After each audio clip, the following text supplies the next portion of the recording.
Good morning, our viewers. Welcome to Tumaini TV. Today we'll be running a show on Afya Yetu. We'll be having a continuation phase of last week episode where we were talking about sexual and reproductive health, majorly on contraceptive and family planning. And today we'll be dwelling on that, and also we'll be talking about STIs and UTIs. I'm Collins Michael Doe, the CEO and founder of Nyaluk Foundation. Nyaluk Foundation, majorly we deal with sexual and reproductive health, mental health, and environment and health. We are located at Nasha Plaza, first floor. And if you are joining us and you want to be part of this conversation, kindly reach to us at 001 10 100 258 01 10 100 258. Tell us where you are watching us from, and if you have any concern, please reach out and you can send us a text message. With me, I have a panel of doctors, some working at PGH and other are running their own organization. I think it's in order. We can start with Dr. Salvan. You can tell us where you work and maybe a brief introduction of what you do. I thought you'd go ladies first, being a Valentine's Day. Doctor, it's a day for the ladies. I think we'll go the ladies' way first, but it's okay. Yeah. My name is Dr. Okengo Salvan. I'm a medical officer. I'm also the CEO and co-founder Vimeo. Vimeo is a health-based CBO that focuses in community health promotion, health empowerment, and generally trying to create awareness and spread education on matters health. As Dr. said, you were here last time, and I'm very proud and excited to be here again as we engage in matters medicine, we educate and talk more. Welcome to our show, and I hope you'll all enjoy. Hey, Daktari, you can introduce yourself and tell us where we can get you when need be. When need be. First of all, happy Valentine's and happy Galentine's to everyone, all the viewers. To the girls, happy Galentine's. My name is Dr. Sarah Murabula. I am a reproductive health advocate and a CEO, or not a CEO, a co-founder to Phoenix Vita NGO. It's an NGO that was founded back in 2020, and we deal everything matters sexual and reproductive health. So I've been a reproductive health advocate for the last almost 6 years, and we go around the country reaching out to girls in need, helping them with pads, helping young mothers, helping teenage moms. Yeah, that's what I do. Okay, as you have heard, we have a panel of experts, and straight to our today's topic. I think the way Dr. Salvana said that today is a Valentine's Day, and we are sending love out there. Be taken out, buy some flowers, and be mindful of your environment. Ladies, don't accept plastic flowers, please. The flower has to be very fresh and real. How do we assess the standard of the flowers? I don't know, but the way Dr. is here said that it has to be fresh, straight from the farm. You know, I'm wondering, I'm seated next to two gentlemen and I don't have a flower at hand. So I'm wondering, these fake and real flowers. That one will do after the show. Very relaxed. The show is still going on. Surprises here and there, Hapa Pale. Okay. So, okay. Doc, just to kick us off, today we wanted to know maybe what is the church view on the contraception, and I'll start with you, Dr. Salvan. Yeah, I think last time we did touch on that topic, and we are building up on a conversation that we had last time, where we majorly delved on the types of contraceptive methods that we have. And then you also talked about the role of men in contraception uptake. How men can help increase the contraceptive uptake by being involved, being participants, and not just being spectators in this contraception talk. So as we winded up our discussion last time, we did touch on contraception and the church. It's a very sensitive and critical topic because contraception generally, the main role of contraception is to try and prevent pregnancy, which usually comes as a result of sexual intercourse, of course. So it becomes a controversial issue because the church believes that sex should be an end, or the product of sex should be procreation, which I think the Bible clearly teaches us that. And marriage should be unitive. And one of the products of marriage should be that we bear kids. So when we bring the issue of contraception to the church, it always brings lots of talk, it splits hairs, and a lot of controversial talks. I remember there was a time the Catholic Church did issue a directive to their members stating that the only form of contraception that they allow is the natural forms of contraception. Of course, these indeed brushed a lot of shoulders in the contraceptive space because it got us wondering whether the other contraceptive methods now to the Catholic populace, whether they will be completely shunned away or they can still be used. But really, I think the view that I can take on this, just as we've said that there are very many different methods of contraception. And I think based on your desirability, based on the family size, based on your age, these different methods can be given to different people depending on all those factors that I've talked about. So the church restricting the method to generally natural methods, and you did say that the efficacy of these contraceptive methods vary. And the natural methods, like we said last time, is one of the methods that really has a very low efficacy compared to these other rates. So I think, yes, the church does have a point, because there are also very many points when it comes to legislation. But I think we can collaborate with the health experts, with the doctors, so that we try to form a common approach or a common agreement that at least balances on the morality issue, the contraceptive issue, and the methods that can be tailored to different people depending on all those factors. I totally agree with you, Daktari. You know, the contraception came in when you can't control the number of kids you are having, and in the real sense, we get that there's a lot of socioeconomic issues where you get that it's only people who are from very humble background the one who are having so many children, and maybe they cannot educate them, they cannot give them food and the like. So I think that's where now people in health saw it wise that we need to control the number of children you have, so that you have the number of children which you can really take care of. And I think that's where now these are controversies between the church and people in health sector and family experts. I don't know if Dr. Sarah, you have something to add on that. Yes, I do. First of all, we need to see, especially in our country, and I'd say majority of Africa, we are a religious and faith-based society. So you'll find that actually majority of the Kenyan's populations are Christians and the other population are Muslims. So you'll find the church has a critical part to play when it comes to usage of contraceptives. When the pastor comes and stands and says that the contraceptives are bad, the population and the masses will not take contraceptives.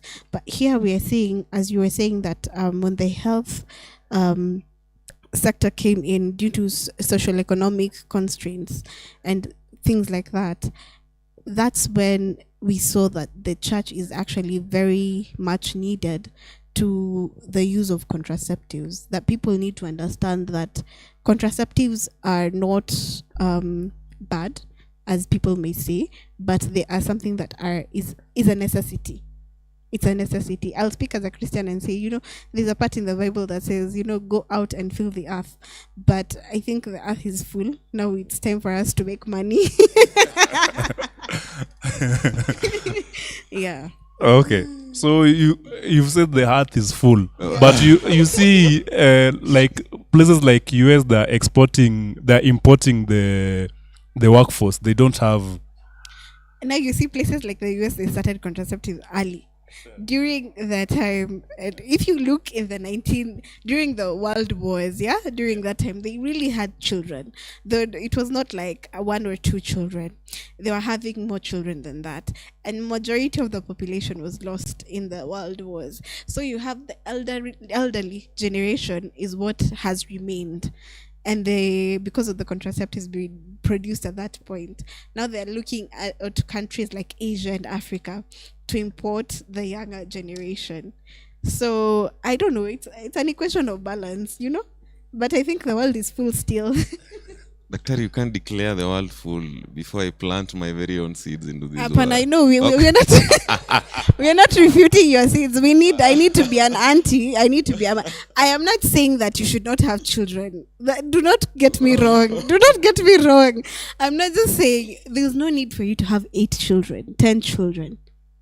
2, 3, I think it's okay. You can be able to comfortably take care of your children, take them to good schools, educate them. Because again, you don't want to bring up children who are going through suffering. You don't want to bring up children or a generation that does not have the fundamentals, the education, basic food, those ones that we are struggling with. Have children that your pockets are comfortable enough to take care of. That's what I'm saying.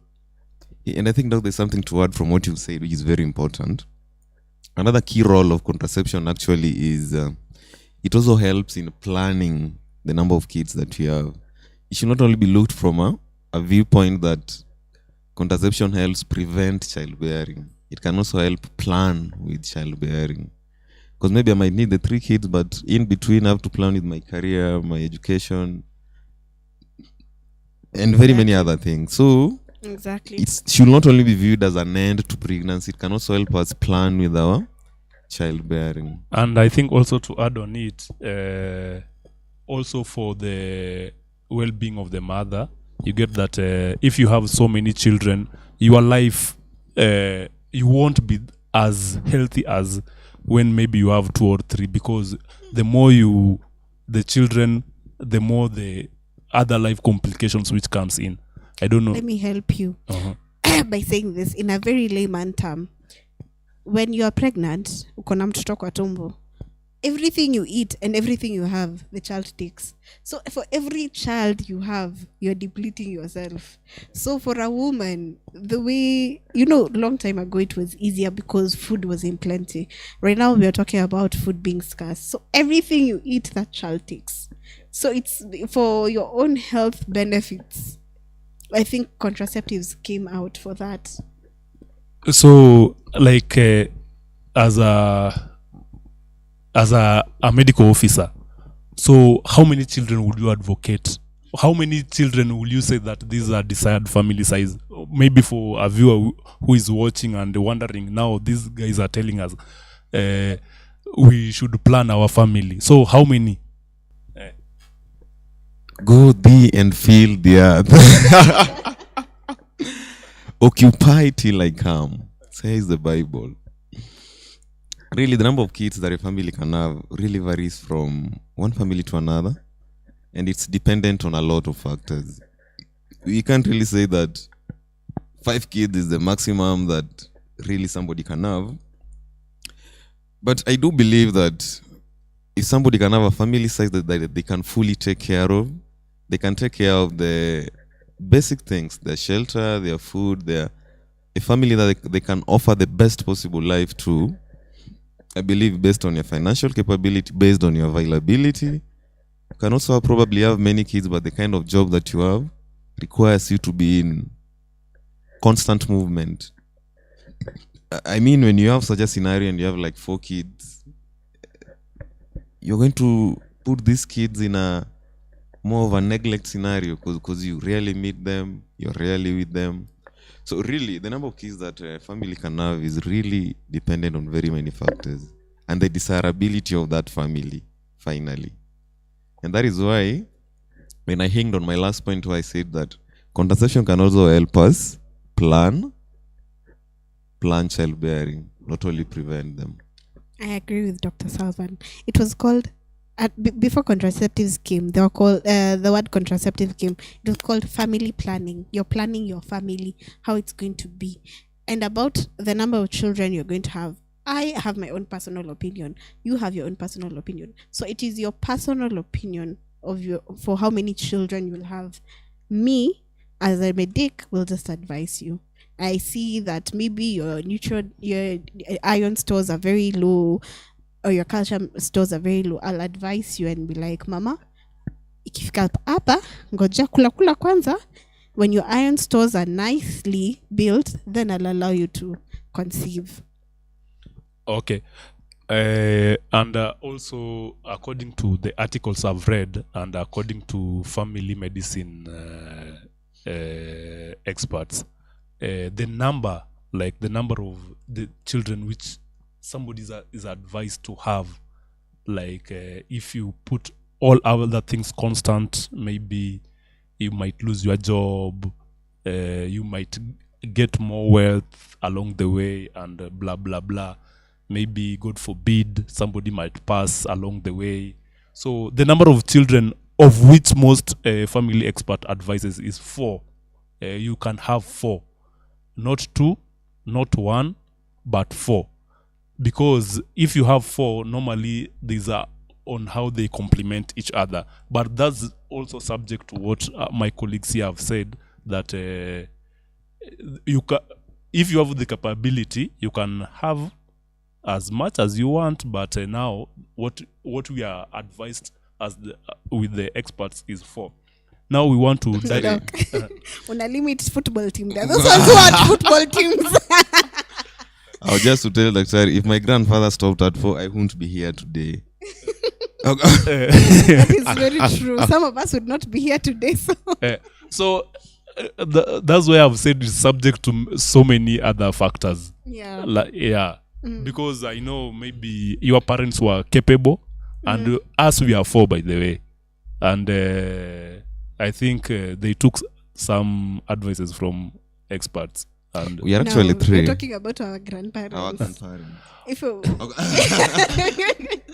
Do you know, like, for example, do you know, it's in the public domain, and I can say this on a live television, like Raila Amolo Odinga, the father.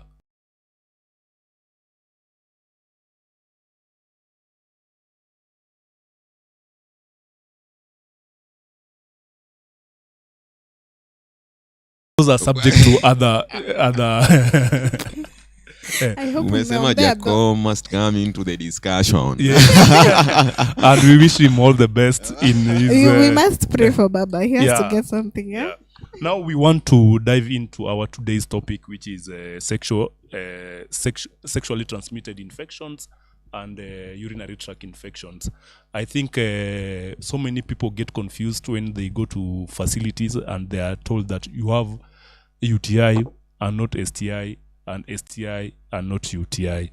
I think Dr. Salvan, I'll start with you. Maybe you can start by telling us what is sexually transmitted infection, what is urinary tract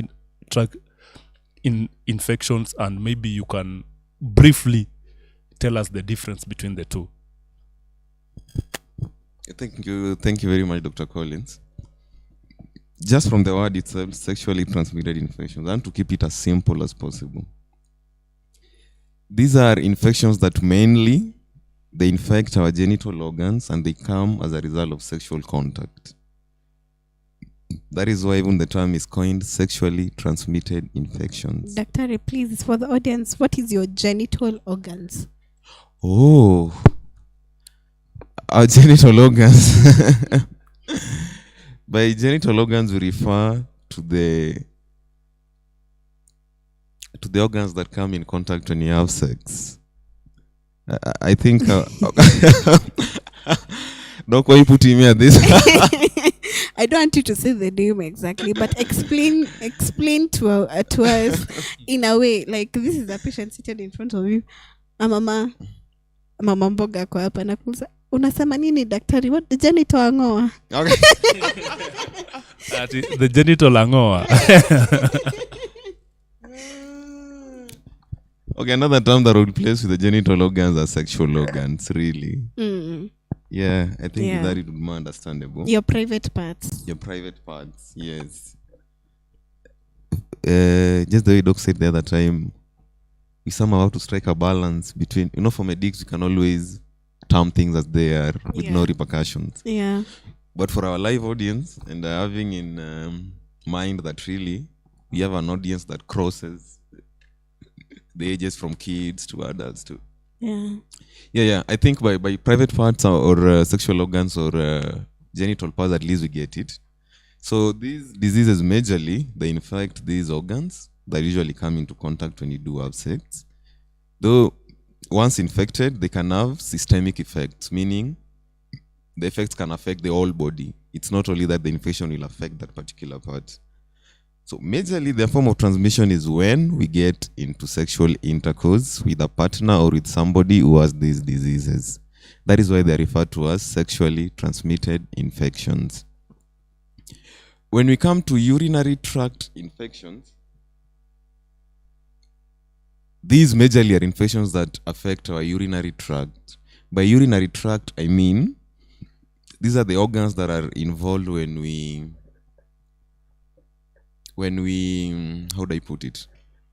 Our urinary tract are what literally when you pee or go have a short call, the organ that is involved all the way from our kidneys to our ureters to our bladder to our urethras all the way to the outside environment. That is what we refer to as the urinary tract. So when you have infection along this tract, that is what we refer to as urinary tract infections. Now, the major problem why this two becomes very confusing is when you look at how the genital tract and the urinary tract of ladies and men are, we have slight differences. For example, when you look at men, when they ejaculate or when they do have sex, the sperms come out to the external environment through our urethra. And still when they go to pee for men, the urine still comes out through our urethra. That is speaking for men. When we come to the ladies, you find that, actually I realize most people don't know this, that the urinary tract for ladies and for men are actually very different. Exactly, that the ladies actually pee through their urethra is different from their vaginal opening. So you find that the symptoms of these things sometimes can confuse. Because for example, a UTI, somebody might come, I have an itchy feeling when I urinate, I feel some pain, I saw some discharge, I don't know whether it's urine, I don't know it's coming from the vaginal. So usually due to this confusion, you find that it's very difficult for patients or for laymen to differentiate that this could be UTI now or this could be STI. And again, the words have been used interchangeably, which should not be the case because they're very different. I've led the masses to always confuse these two. But on the overview, the difference comes from the organs that are affected. The difference also comes from the symptomatology of these two to spectrum of infections. Though I would advise you can always contact your healthcare provider to clearly outline the difference between your STI and UTI. So daktari, umesema ti nini these organs are more ziko related, yani zinapatikana place moja, ndio kwa maana tunakuwa na hii nini confusion.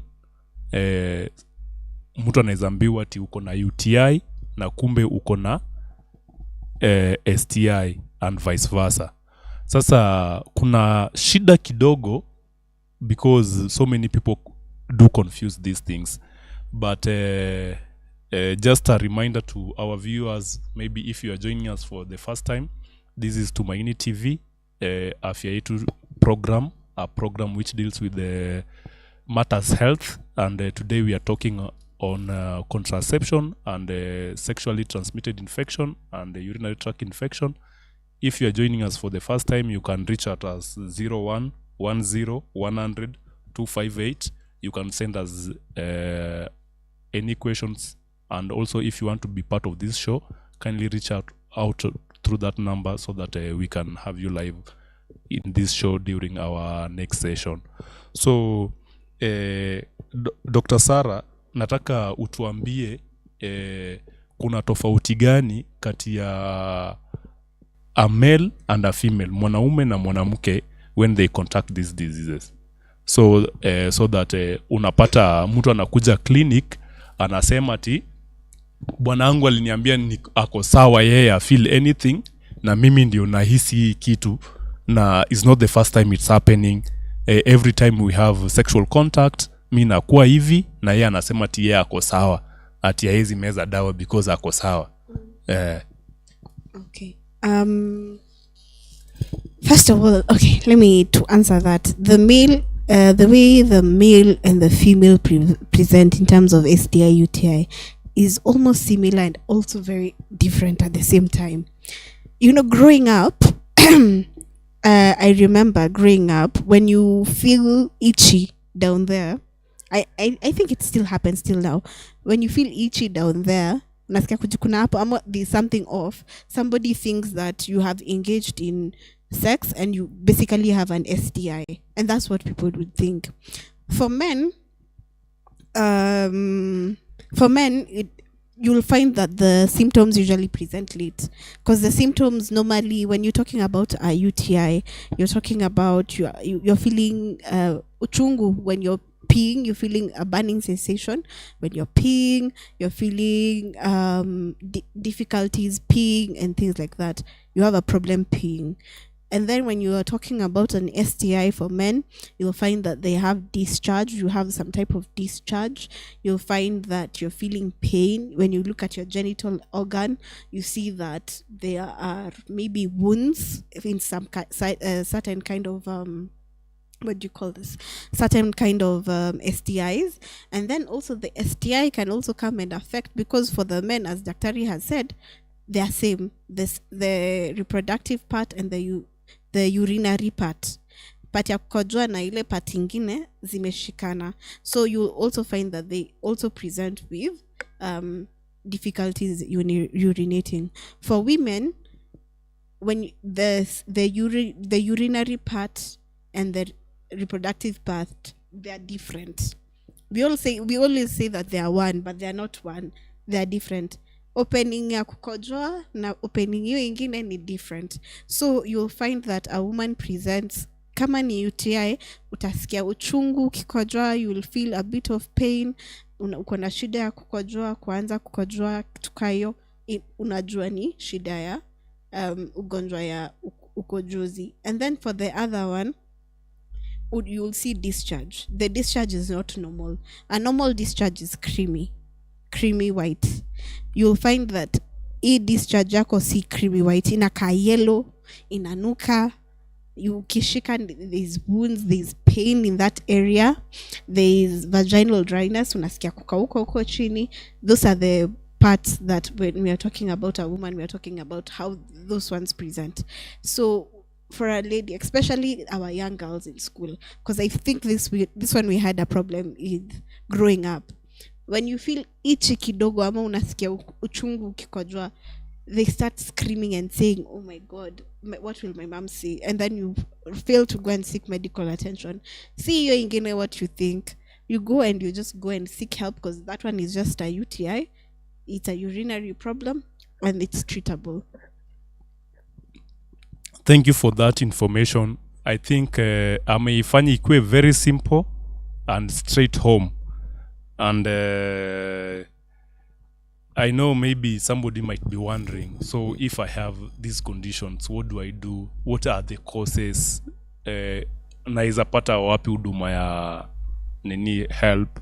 So Nyaluk Foundation normally deals with these conditions, and we are located at Nasha Plaza, first floor. No, right now we are running a facility by the name Nakuru Nyaluk Medical Clinic. You can always get us there, and you'll get a very subsidized cost for these conditions.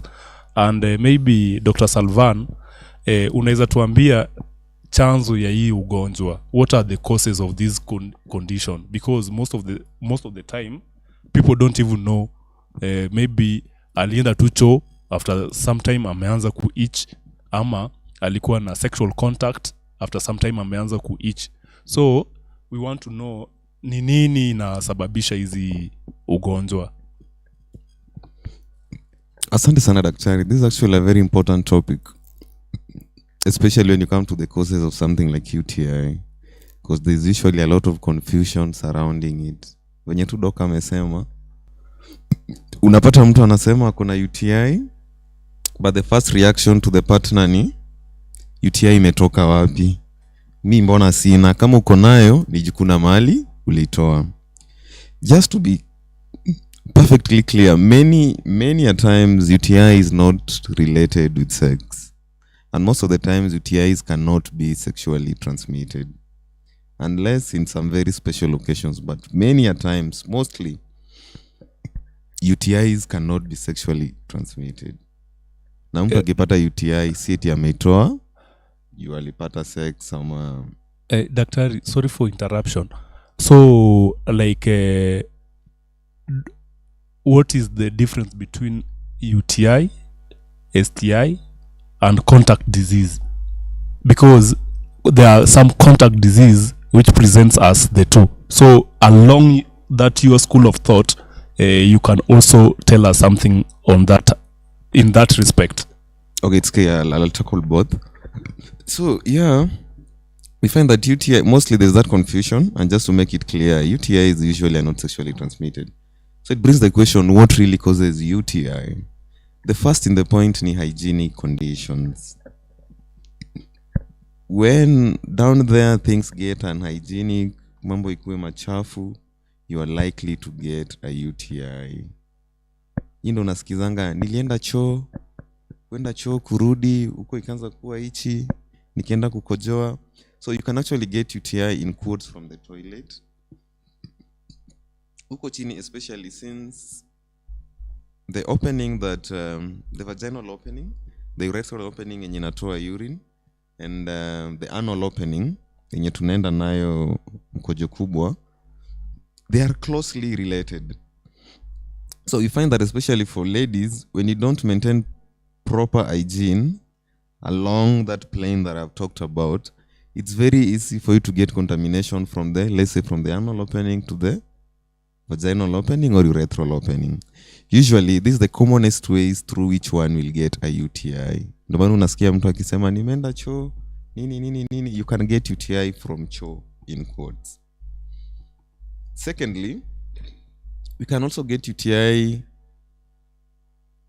dependent on your immunity.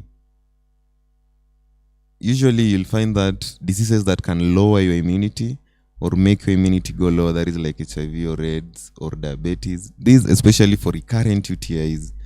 Umepata UTI, ikatibiwa, imepona, after 2 weeks, imerudi tena, ikapona, imetibiwa, ikarudi tena. Usually you have to query what is happening. Why does the UTI keep coming over and over again? In these cases now, you have to do thorough checkups, thorough examinations, and try to find out why it's so easy for infections to go up. So when you find diseases like HIV and AIDS, diabetes, you find that it's very easy for this group of people to have recurrent UTIs. Still on the causes, let's talk about diabetes hapo. For DM patients, unapata sukari inakuwa mwingi sana kwa mwili to the point that when they go pee, their urine is actually sugary. Those organisms that cause these infections, unapata they actually thrive in this sugary environment. So unapata for diabetics, just by the urine being that sugary, it's easy for the infections to ascend and actually thrive and cause UTIs. And that is one of the commonest causes of recurrent UTI. Pata inatibiwa, inarudi, inatibiwa, inarudi. Another question as I touch through the causes, Mtu anaweza jiuliza, si hata watoto wanapata UTIs, hata wazee wanapata UTIs, kwani mtoto alienda choo wapi? Immunity yake probably iko sawa. The normal anatomy of these organs, especially kwa kids. By normal anatomy I mean venye hapo chini wa imetengenezwa. Unapata like in kids, the urethra is very short. Si ukimea kila kitu inakuwa kubwa. So hata ile laini ya mkojo ya mtoto from ali anakojoa nje ikiascend juu hadi pale kwa bladder, unapata kwa watoi that line is very short. Because literally tunasema ni infection in ascend juu, si ndio? So kama kuna a very longer length ya mtu mkubwa na kuna tudogo ya mtoto, gani itakuwa rahisi for the infection to ascend?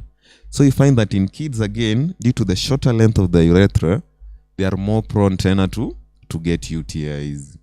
So it's very common wende usiwaambiwe mtoto ako na UTI, na watu wanashtuka, haya, huyu anasema nini, mtoto wangu ako na UTI?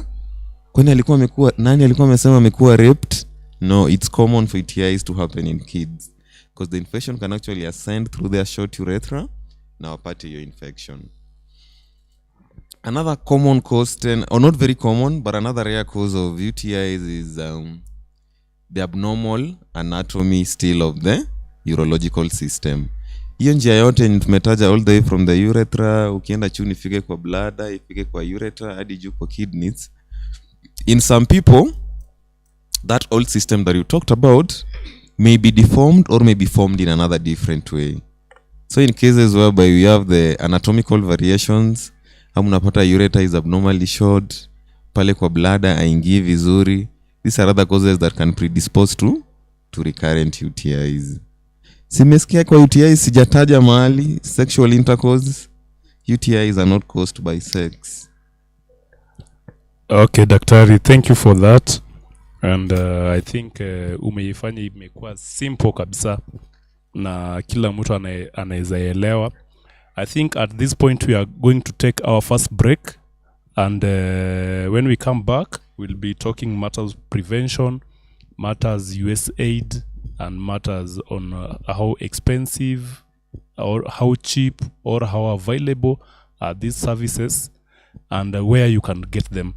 And also at the tail end we'll be taking in questions, and I think if you have any concern, you can reach out us at 01 10 100 258, and we'll take in all your concerns.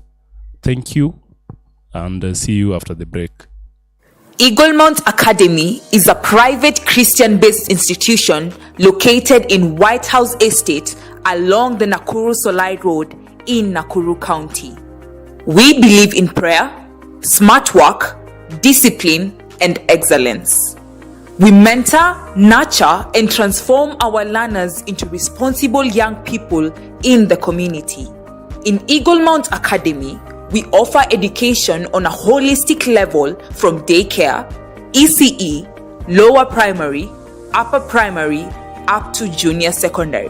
The teachers are highly qualified and competent and give the parental love needed to the learners. In Eaglemont Academy, we offer computer classes and also integrate ICT in our learning in order to cope with the modern day technology. We offer French as a foreign language in order to help our learners link with other learners across the globe. We have invested in co-curricular activities in order to help our learners to be physically and mentally fit. We offer a variety of sporting activities such as football, volleyball, netball, swimming, and chess. We have club activities such as scouting, music and drama, wildlife, guidance and counseling, and 4K, which offer the learners with an opportunity to think critically and gain necessary skills for day-to-day living. Safety being our priority, our classes are spacious, well ventilated, and have adequate lighting. Nutrition being important for learning, we offer a highly nutritious, healthy, and balanced diet. Eaglemont Academy, we are pride. Persistent, responsible, independent, dedicated to excellence. Our slogan is, "We are the best." For more information, you can contact the office through 0112 40 3750 or 0743 94 8636, or email us on imacnax@gmail.com.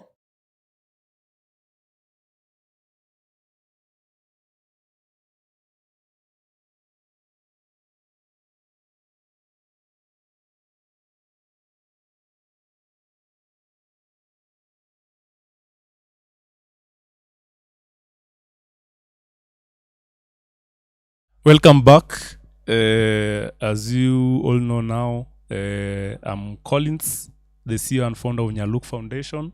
Nyaluk Foundation is based in Nasha Plaza, first floor, and we also run a facility by the name Nakuru Nyaluk Medical Clinic, where we run all matters sexual and reproductive health. And today we are talking about STIs and UTIs. And if you are joining us for the first time, kindly reach us through 0110 and also you can follow us through all our social media platform. The show is live, and as Daktari Dr. Sarah, now I want us, maybe if you can tell our viewers how do these conditions present. Do they present the same or differently? And what are the early signs and late signs zenye mtu anaweza ona kama kuna hii shida? Okay, I think I covered that when I was talking about the male and female, but how they present, the earliest sign of how, now we're talking about STIs and other UTI. All of them. Both you of can them. Just say UTIs present like this, STI present like this, early sign, late sign. For STIs ni ngumu because STIs ni different. But for UTIs, let's start with UTIs because they're all the same. The earliest sign, I will say, starts with the burning sensation or the itching sensation around your urethra. Yani hapo katika hiyo opening hapo utasikia kujikuna na tena uchungu. That is how it first presents. When it presents like that, it is a simple UTI and you can just treat it. From there, what happens is that hiyo ugonjwa inaendelea ikipanda. Inaenda inapanda to your bladder. Ile nini inaitwaje in Kiswahili, bladder? Hiyo ya kushikilia mkojo inapanda, tena inatoka hapo inaenda kwa figo. Acha nikushaini, inaitwa kibofu. Haya. Pole. Luos. Hey, you know me. Nani anasema ati Luos na Kiswahili? Wewe. I thought it was Luos na Kiswahili. Ama kulinda. Luos actually are very fluent in Kiswahili. No, anyway. Utakuwa unaongea tu jamaa out of nowhere ilimradi. Anyway, I digress. Aya, kibofu basi. Nini inapanda kwenye kibofu tena it will go to your figo. Ikipanda ifike kwa your bladder, it's called cystitis. Now it becomes a different problem. You need more medical attention. You can even be admitted. You feel more pain. You're in more pain. Hadi tumbo inauma. If you do not seek help, then inapanda inaenda kwenye figo. Ikifika kwenye figo, si basi umeharibu nini system yote ya kukojoa, but still it's very treatable. But now you have more pain, you have fever. It can go and be systemic. It affects your whole body. Uko na fever, joto mwilini, mwili inauma yote, unafikiria ni malaria. You're taking antimalarials, lakini shida iko kwa figo. Now for STIs, I would say the earliest sign is discharge. Looking at your discharge for ladies and even men, you have discharge. For some others, you'll see a small pimple. There's like a small pimple there, for especially men. And then erupt, inakuwa kidonda. Inakuwa kidonda kidogo. Then later on, now you have those kidonda kubwa. kujikuna kwingi, unajikuna sana huko chini. Kuna hiyo discharge inanuka vibaya. Those are the signs that you will see. The moment unasikia hizo vitu, please kimbia kwa daktari. Yeah. Daktari, Dr. Salvan, do you have anything to add on? I think the dog has has expounded every point. Yeah, really. I think there's not much to add on. I can only say, I think Doc has also talked about how STIs present. Yeah, that is great. I can only add something, being the month of what? It's 14th February. We are in the month of love, the month of Valentine. One of the products of today, the 14th of, as we know, ni siku ya wapenda now, things that will be happening and going down. One of the major cases that we'll be seeing in clinics in the next 1-2 weeks, STIs itakuwa kwa hiyo laini. Je, unajua status ya mtu wako? Do you know the status ya mtu wako? We want you to have other products. Wacha mkuwe na mkujie pregnancy test kit, vitu kama hizo. But msikuje juu ya UTIs.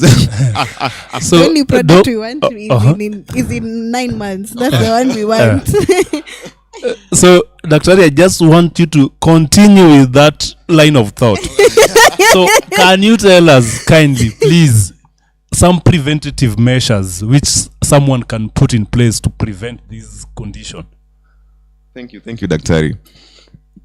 The preventive measures, as we've said, especially for STIs are caused by sexual contact. You get them from somebody else when you get into sexual intercourse.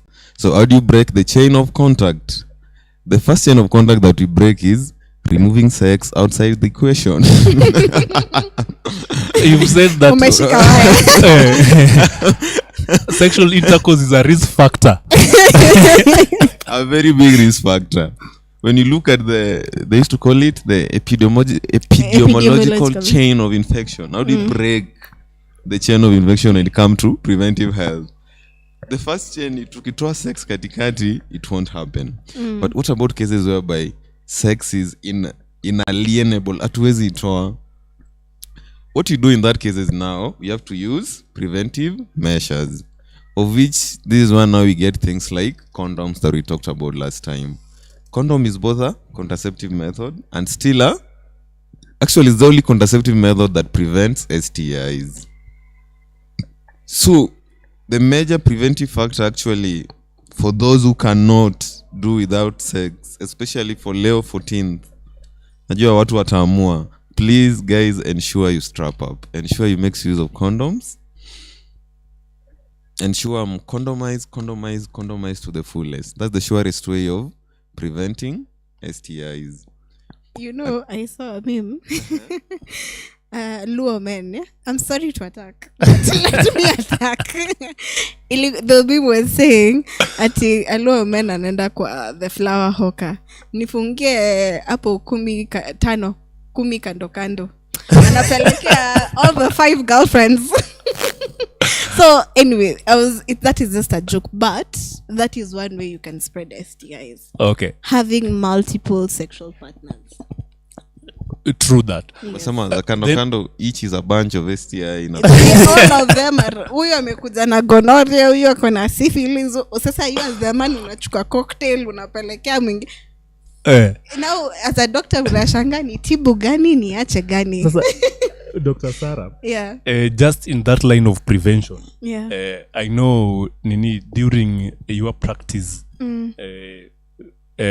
you've come across where a lady comes to you and telling you that normally I react to condom. Yes. Yeah, so I don't know.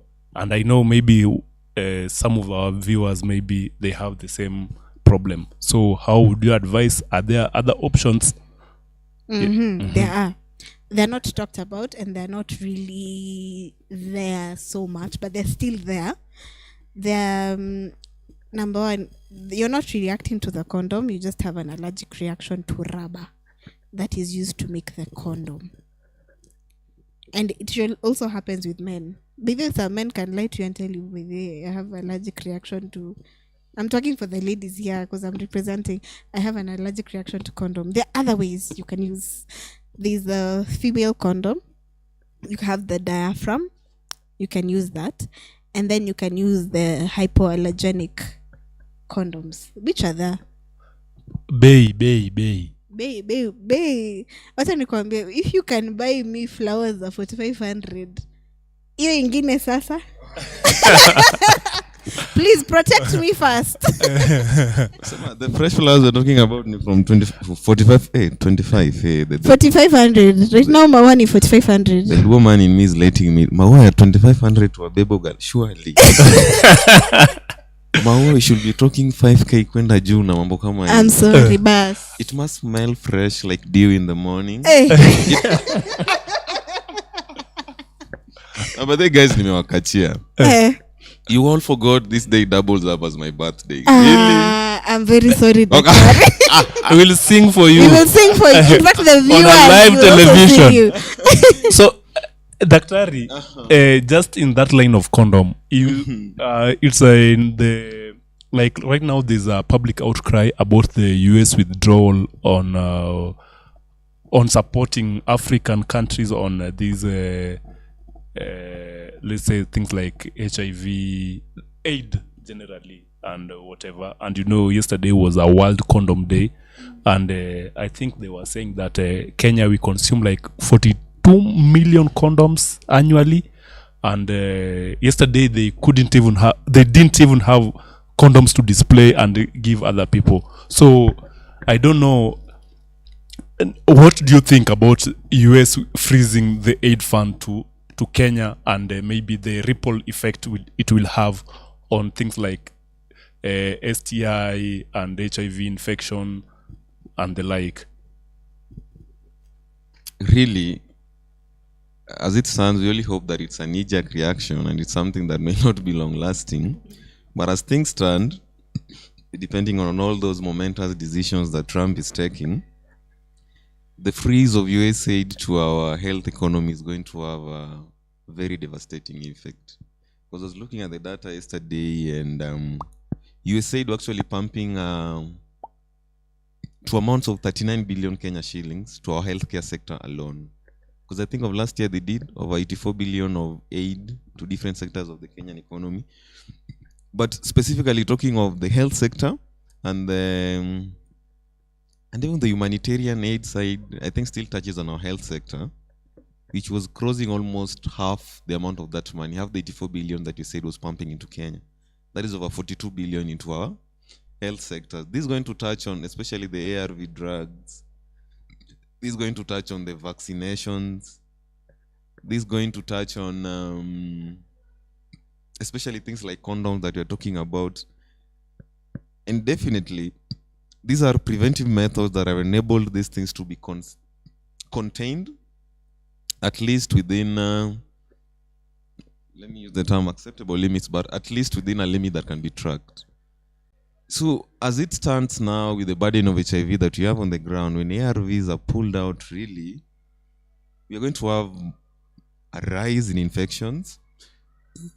We are going to have worsening of infections, especially for those who are compliant, and we're going to have many cases coming to our hospitals with serious infections that have blown up because of lack of ARVs.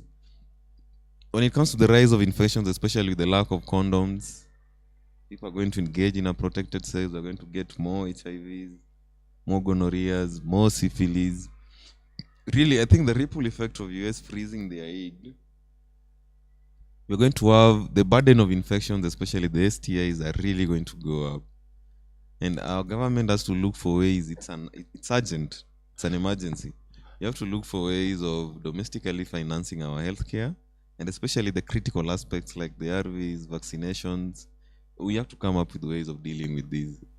Looking at it from a different lens, it might also be a critical point to start thinking on how we can finance ourselves as a nation, especially on critical sectors like health. We are there. We have to think about it. Yes, it's sad. The effects are going to be enormous and they're going to be devastating. So I think it's a real matter of a national concern, and it should be addressed urgently. And Dr. Sarah, as the sexual and reproductive health advocate. I don't know if the withdrawal of the US fund will affect the SRHR services, and I know some of the funds are like advocacy. Some of it are funded by USAID. Yes. So I don't know if you have something to maybe comment on, and maybe if you can advise the government on maybe something to do about the withdrawal of the USAID. Yeah. The withdrawal of USAID is a double-edged sword. First thing I'll say, like our former President Uhuru said, he laughed and said, mnakasirika mmetolewa pesa.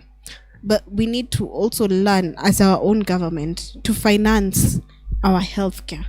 Because as per WHO, there's a percentage that you need to give to healthcare alone. Was it 40% of the budget is supposed to be going to healthcare?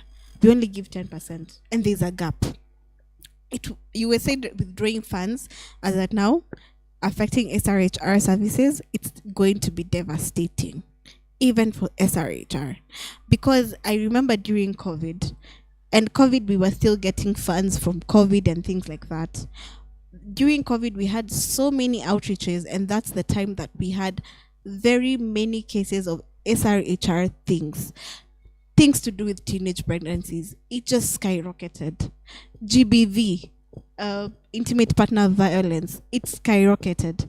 There are things called sex for pads, whereby these girls cannot afford a pad. So they go and meet somebody who tells them, I'll buy you a pad in exchange for sex. That one also skyrocketed because these girls used to get pads from their schools for free. But now schools are closed, but your periods do not stop. So things like this, the government-funded projects by USAID, the NGO-funded projects by USAID, the ones that Dr. is talking about, the ARVs, the condoms, there's going to be a need. And this is something the government needs to think about seriously and importantly. It's supposed to be their first priority before they start politics for 2027. Healthcare, the health of your people, the health of your voters, because that's how politicians think. The health of your voters. Do you want your voters there tomorrow? Take care of your voters. And I think also, we are having these things of US withdrawing, freezing funds for USAID, and also the SHA is not working. And so, Dr. Salvan, I don't know what you'll advise, because I know there are some panic, because the people who are employed by USAID are like 35,000 medical officers, and they were running these clinics. And now the government is telling us they have the drugs for ARVs, but we don't have the health workers. I don't know if this thing continues. What do we expect, maybe from the society and also from the government? Really, from the government side, just as we have said, our most urgent action needs to be finding ways of financing our own healthcare and even other critical needs that the USAID were funding. Because when you look at critical sectors of our economy, we are talking health, we are talking education, we are talking agriculture. The US were funding to tunes of billions, a lot of money into these critical sectors. Yet really, these are like the towering pillars of any economy that need to stand for things to work. So it's a critical point that needs us to do self-introspection as a country. We need to find ways of domesticating these issues, self-financing, and doing so while still keeping the critical sectors of this economy while being resilient still. Because at the moment, really, we might have a crisis in the health sector. Because I've just realized most communicable diseases actually were underfunding. They were being dealt with through these funds from USAID. You look at organizations like AMPATH, look at the PEPFAR NGOs that are still under USAID.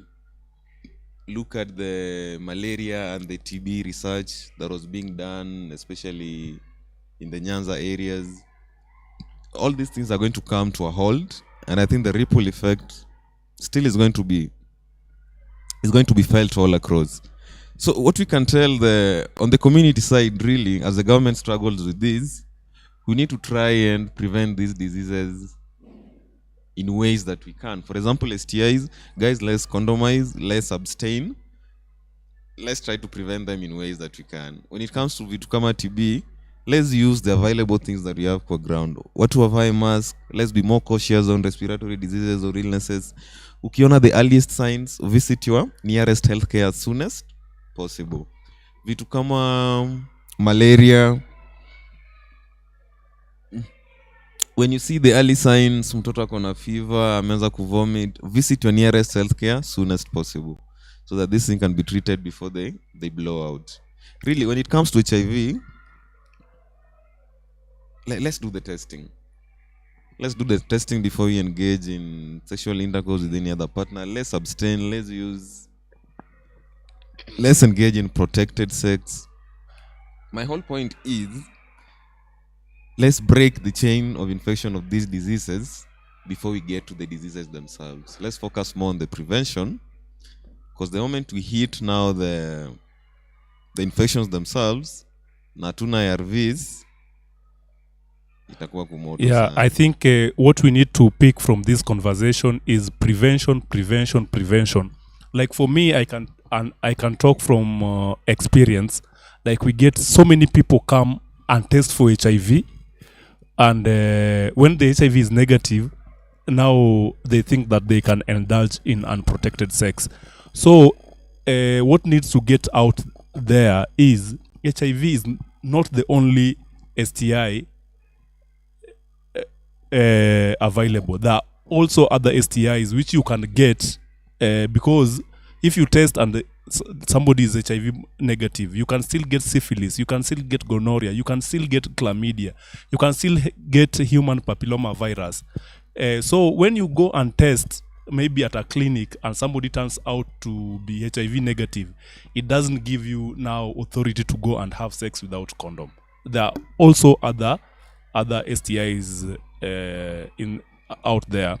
And Daktari, maybe I want, as we close, I want you maybe to comment on the SHIF and UTI, STI conditions. I want me to touch on a very, very sensitive topic. But in conclusion, SHA and SHIF. Be brave. You can't be abducted. You can't be abducting. Anyway. But SHA and SHIF on paper, because I did my research. On paper, it was a very good idea. Because they were trying to adopt the Canadian system of health. It is a very good idea. I studied it. On paper, it is a very good idea. But the execution... On the ground, things are different. And I don't know if they see this outside their offices. You know, they're in their offices, they're just looking at statistics. Do they go to the ground and see how many times now? I think this is the second time we've seen a woman going and crying because of SHIF. Not even the second time. More than 2-3 times, people are going to complain about SHIF. People with kidney problems. People are now going back to people for funding.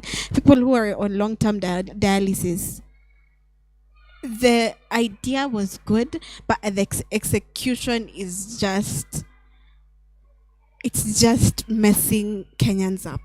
It is just messing Kenyans up. It is actually reducing the number of people going to hospitals. Because SHIF, what is that? You're going there, it's not helping. You're going, ati niko na SHIF. Mamia tutakusaidia. What do you do?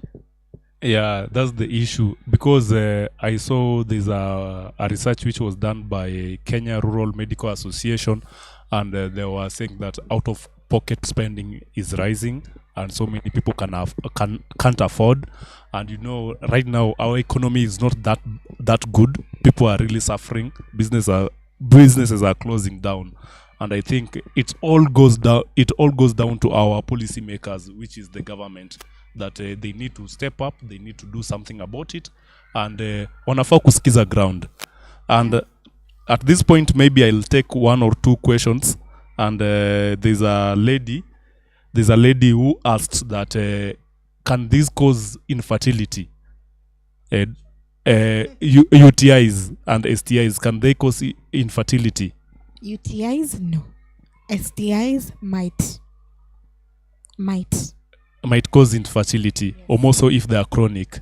If they're chronic, if it goes untreated. Remember, when it starts when you start being infected, it starts at the bottom. I don't know if I should use the word, but it starts up kwa the opening, and then if it's chronic, it goes up, inaenda kwa nyumba ya mtoto, chumba cha uzazi, and then it goes to your ovaries, it goes to your oviducts, and then that's where you get your infertility, when it goes and affects that area. But if you're treated early enough, you will be okay.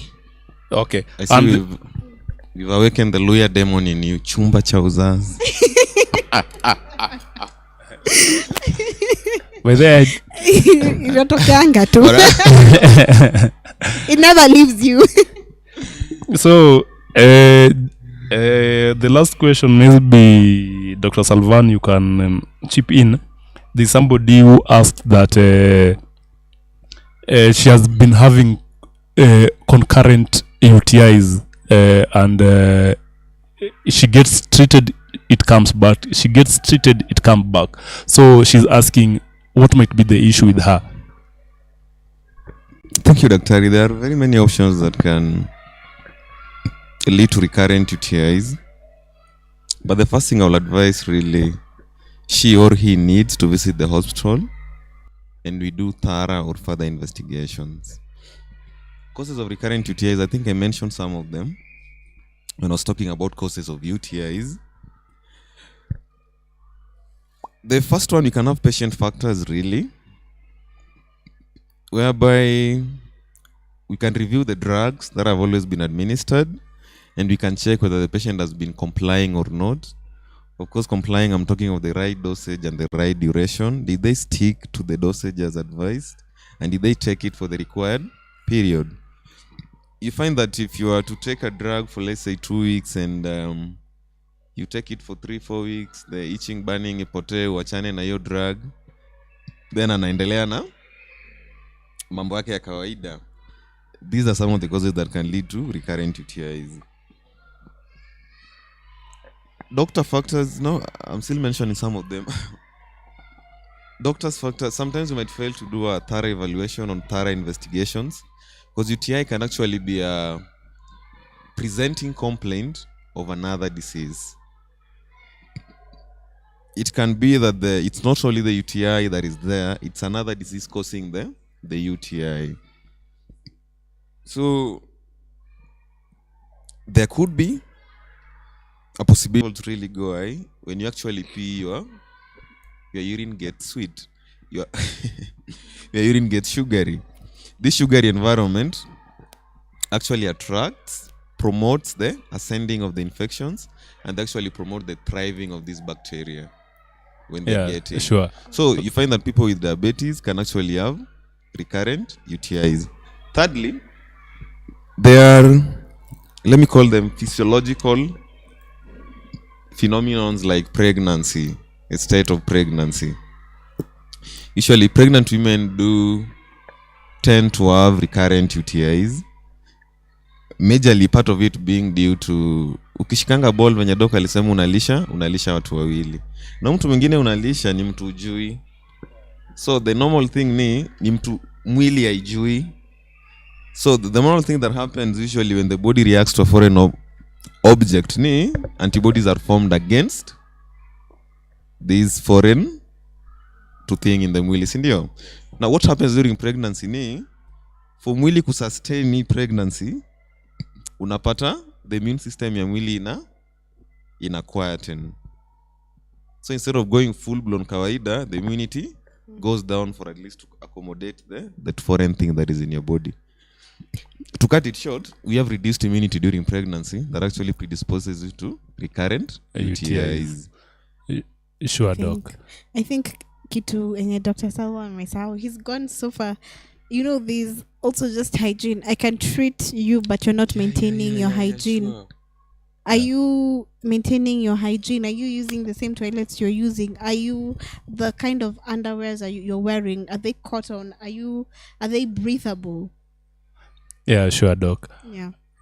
I think we've had a very candid conversation, and at this point, I want maybe each of you to give you a parting shot to our viewers as we end the show.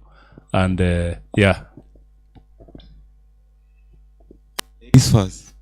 ladies first. Today is Valentine's. In the spirit of Valentine. I need my flowers. I'm talking to these two gentlemen. But thank you so much for inviting me to this show. I've really had a nice time talking. I hope I have impacted somebody or talked to somebody. I'm very happy to always talk and share about medical knowledge, anything to do with SRHR. I'm very excited to talk about it. I hope to have future discussions with all of you. You'll find us on Instagram at Phoenix Vita NGO, Facebook same, Twitter same. Daktari. Thank you very much. Actually, you've been very exciting, very engaging fellow hosts. I hope that counts as giving you your flowers. No. I reserve my comments. But I hope it counts. They say give people their flowers. I hope it counts on Valentine's Day. Yeah, Anyway, it's been a very engaging talk, very fruitful. Yes, and very lively, of course. To our viewers, my ultimate reminder today ni mkumbuke kuna ARVs. Ni Valentine's. Mkumbuke ARVs hakuna. We've talked about STIs. Mkumbuke condoms inapotea. I think that is my parting shot in this discussion. If on your end, really, you can try to implement some of the few things that we can say, we hope that these might bring change. We say that bit by bit, small bits. When we do our parts, we complement each other's efforts, and really we get to impact community change and reduce these infections. Asanteni sana to our viewers. See you next Friday. I think one thing. As I'd said, I'm the CEO of Victoria Medics Empowerment Organization. It's a CBO. We engage in medical camps. We engage in visits to rehabilitation centers. We do visits to children's home. Generally, it's a group of doctors trying to impact change. So for those of us who see as partners, for those of us with shared interest, you can always reach out. Victoria Medics is on all platforms from Facebook to Twitter to IG. We also have our website, www.vimeo.keepmefit.co.ke. You can click on it and check on the amazing work that you're doing. Otherwise, asanteni sana. And Daktari, maybe you can talk about your upcoming event. Oh, yes. Yeah, sure. How did I forget that? We have an upcoming event on 30th of, on 1st of March. That is next month. The event is a medical camp that we're organizing at Shabab area, specifically Ronda Medical Facility. Once again, we are inviting all partners. To all those who can come, kuja, we'll offer free treatment, tutaongelea reproductive health bado, we'll offer free GBV counseling services. We'll tackle everything health kwa ground. Kujeni, let's partner, kujeni mtibiwe. Yes, and I welcome you all to that event on 1st of March at Ronda Medical Facility. Uko chini pande za Shabab. Wow. I think just one more thing to emphasize on what you said. Imeniwasha, I had just said, for my people, when we were talking about ARVs lacking and things like that, please, today being the season of love, I know the mood confuses you, but make sure you have your Chukwa Selfies kit, your Sure kit. Test first. And as we end the show today, we have a product of love, a product, somebody who was born today. So, Dr. Sarah, I want you to take the privilege and sing for him. Acha nianze nikisema msisikie sauti, msikie maneno. I was not a born musician, but Daktari, happy birthday. I think we will sing. Happy birthday to you. Happy birthday to you. Happy birthday, dear Dr. Salvan. Salvan. Happy birthday to you. you. Yes, to how. Niendele, niseme how old are you now? Okay, so Aya. we end the show and hope to see you next week at the same time, same place. Afya Yetu TV program dealing with matters sexual and reproductive health. See you next week. Bye bye for now and happy birthday, Daktari. Thank Happy you. birthday. Enjoy your